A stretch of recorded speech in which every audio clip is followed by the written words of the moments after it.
الو. ايوه. لا انا هجيب لك المقاسات النهارده. مقاسات الشناوي ومحمد هاني.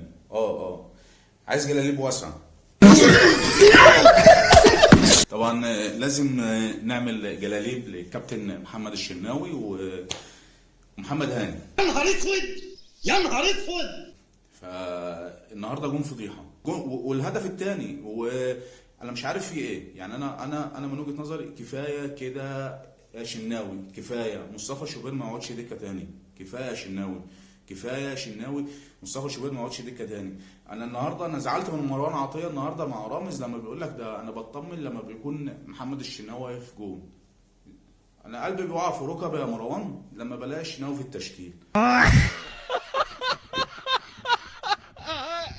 مصطفى شوبير ما يقعدش دكه تاني، لان كده احنا بنضيع الدوري بايدينا. احنا بندي الدوري للمنافس.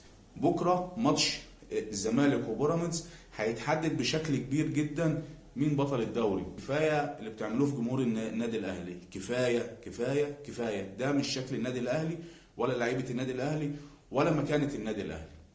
واتمنى ان كل اللي بيشوفني يقول رايه في التعليقات، وما تنساش تصلي على النبي ولايك وشير.